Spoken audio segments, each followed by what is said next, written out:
ವೀಕ್ಷಕರೇ ನಮಸ್ತೆ. ನಿಮ್ಮ ಬದುಕಲ್ಲಿ ಸಮಸ್ಯೆಗಳ ಸುಳಿ ನಿಮ್ಮನ್ನ ಸುತ್ತುವರಿದಿದೆಯಾ?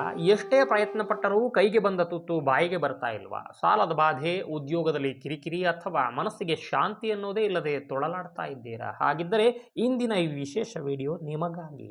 ನಮ್ಮ ಸನಾತನ ಧರ್ಮದಲ್ಲಿ ಮಂತ್ರಗಳಿಗೆ ಅಗಾಧವಾದ ಶಕ್ತಿ ಇದೆ. ಮಂತ್ರ ಎಂದರೆ ಕೇವಲ ಶಬ್ದಗಳಲ್ಲ, ಅವು ನಮ್ಮ ದೇಹ ಮತ್ತು ಮನಸ್ಸಿನ ಮೇಲೆ ಪ್ರಭಾವ ಬೀರುವ ದೈವಿಕ ಕಂಪನಗಳು. ಅದರಲ್ಲೂ ವಿಘ್ನ ನಿವಾರಕ ಗಣೇಶನಿಗೆ ಪ್ರಿಯವಾದ ಬುಧವಾರ ಈ 3 ಮಂತ್ರಗಳನ್ನು ಪಠಿಸಿದರೆ ನಿಮ್ಮ ಜೀವನದಲ್ಲಿ ನೀವು ಊಹಿಸದ ಬದಲಾವಣೆಗಳಾಗ್ತವೆ. ಬದುಕು ಬಂಗಾರವಾಗುವ ಆ ದೈವಿಕ ರಹಸ್ಯವೇನು? ಆ 3 ಶಕ್ತಿಶಾಲಿ ಮಂತ್ರಗಳು ಯಾವುವು? ಇದನ್ನ ಹೇಗೆ ಪಠಿಸಬೇಕು? ಪೂರ್ತಿ ವಿವರ ಇಲ್ಲದೆ ಸ್ಕಿಪ್ ಮಾಡದೆ ನೋಡಿ. ಅಲ್ಲದೆ ಮುಂದಿನ ಎಲ್ಲ ವಿಡಿಯೋಗಳ ಅಪ್ಡೇಟ್ಗಳಿಗಾಗಿ ಪಕ್ಕದಲ್ಲಿರೋ ಬೆಲ್ ಬಟನ್ ಒತ್ತುವುದನ್ನು ಮರಿಬೇಡಿ. ನೀವಿನ್ನು ನಮ್ಮ ಚಾನಲ್ನ ಸಬ್ಸ್ಕ್ರೈಬ್ ಆಗಿಲ್ಲ ಅಂದರೆ ಈ ಕೂಡಲೇ ಸಬ್ಸ್ಕ್ರೈಬ್ ಆಗಿ. ಓಂ ಗಂ ಗಣಪತಯೇ ನಮಃ. ಓಂ ಗಂ ಗಣಪತಯೇ ನಮಃ.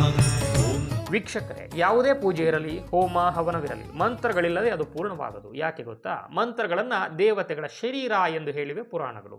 ನೀವು ಮಂತ್ರವನ್ನ ಶ್ರದ್ಧೆಯಿಂದ ಪಠಿಸಿದಾಗ ಉತ್ಪತ್ತಿಯಾಗುವ ಧ್ವನಿ ತರಂಗಗಳು ನಿಮ್ಮ ಸುತ್ತಲಿನ ನಕಾರಾತ್ಮಕ ಶಕ್ತಿಯನ್ನು ಹೊಡೆದೋಡಿಸಿ ಸಕಾರಾತ್ಮಕತೆಯನ್ನು ಅಂದರೆ ಪಾಸಿಟಿವಿಟಿಯನ್ನು ತುಂಬುತ್ತೆ. ಉದಾಹರಣೆಗೆ, ಸಾವಿನ ಭಯವಿದ್ದರೆ ಮೃತ್ಯುಂಜಯ ಮಂತ್ರ ಹೇಗೆ ರಕ್ಷಣೆ ನೀಡುತ್ತೋ ಹಾಗೆಯೇ ನಿಮ್ಮ ಬದುಕಿನ ವಿಘ್ನಗಳನ್ನು ದೂರ ಮಾಡೋದಕ್ಕೆ ಗಣೇಶನ ಮಂತ್ರಗಳು ರಾಮಬಾಣ. ಈ ಮಂತ್ರಗಳು ನಿಮ್ಮ ಮನಸ್ಸಲ್ಲಿ ಆತ್ಮಸ್ಥೈರ್ಯವನ್ನು ಹೆಚ್ಚಿಸುತ್ತವೆ. ಎಂತಹ ಸವಾಲು ಬಂದರೂ ಎದುರಿಸುವ ಧೈರ್ಯವನ್ನು ನೀಡುತ್ತವೆ. ಆದರೆ ನೆನಪಿಡಿ, ದೃಢ ಸಂಕಲ್ಪ ಮತ್ತು ನಂಬಿಕೆ ಇಲ್ಲದಿದ್ದರೆ ಯಾವುದೇ ಮಂತ್ರ ಫಲ ನೀಡದು. ಬುಧವಾರ ಅಂದರೆ ಸಂಕಷ್ಟಹರ ಗಣೇಶನ ದಿನ.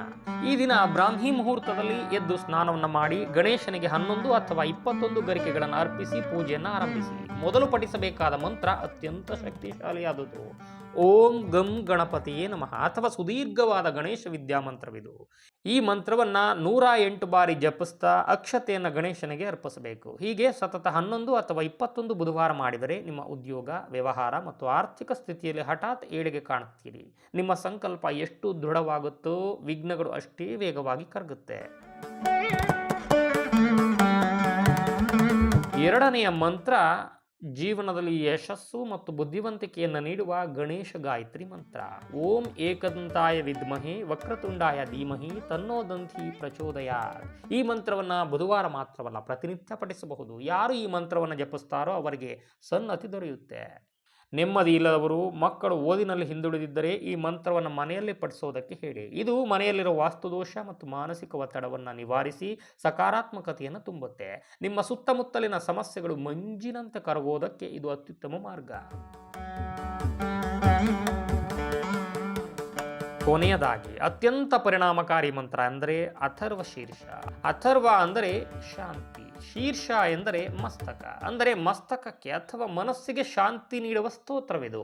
ಈ ಜಗತ್ತಲ್ಲಿ ಯಾರು ಶಾಂತ ಮನಸ್ಸಿನಿಂದ ಇರ್ತಾರೋ ಅವರ ಮಾತ್ರ ಸರಿಯಾದ ನಿರ್ಧಾರ ತೆಗೆದುಕೊಂಡು ಸಕ್ಸಸ್ಫುಲ್ ಆಗೋದಕ್ಕೆ ಸಾಧ್ಯ. ಹೀಗಾಗಿ ಈ ಮಂತ್ರದಲ್ಲಿ ಗಣೇಶನನ್ನು ಪರಬ್ರಹ್ಮ ಅಂತ ವರ್ಣಿಸಲಾಗಿದೆ. ಸಾಲಬಾಧೆ ಹೆಚ್ಚಾದಾಗ, ಕೋರ್ಟ್ ಕಚೇರಿ ಅರದಾಟವಿದ್ದಾಗ ಈ ಮಂತ್ರ ನಿಮಗೆ ರಕ್ಷಣೆ ಕೊಡುತ್ತೆ. ಇದನ್ನು ಪಠಿಸೋದ್ರಿಂದ ಗ್ರಹದೋಷಗಳು ನಿವಾರಣೆಯಾಗಿ ಸರ್ವಾಭಿಷ್ಟ ಸಿದ್ಧಿಯಾಗತ್ತೆ. ಬದುಕಲ್ಲಿ ಹೊಸ ಭರವಸೆ ಮೂಡಿಸೋದಕ್ಕೆ ಈ 3 ಮಂತ್ರಗಳು ಕೂಡ ನಿಮ್ಮ ಆಯುಧಗಳಂತೆ ಕೆಲಸ ಮಾಡುತ್ತವೆ. ವೀಕ್ಷಕರೇ, ಗಣೇಶ ಅಂದರೆ ಕೇವಲ ದೇವರಲ್ಲ, ಆತ ನಂಬಿದವರ ಬದುಕಿನ ಕತ್ತಲೆಯನ್ನು ಓಡಿಸುವ ಜ್ಞಾನದ ಜ್ಯೋತಿ. ಈ ಮುಂಬರುವ ಬುಧವಾರದಿಂದಲೇ ಈ ಮಂತ್ರಗಳ ಪಠಣವನ್ನು ಆರಂಭಿಸಿ. ನಿಮ್ಮ ಬದುಕಲ್ಲಿ ಆಗುವ ಪವಾಡಗಳನ್ನು ನೀವೇ ಗಮನಿಸಿ. ಈ ಮಾಹಿತಿ ನಿಮಗೆ ಉಪಯುಕ್ತ ಅನಿಸಿದ್ರೆ ಲೈಕ್ ಮಾಡಿ, ನಿಮ್ಮವರಿಗೂ ಶೇರ್ ಮಾಡಿ.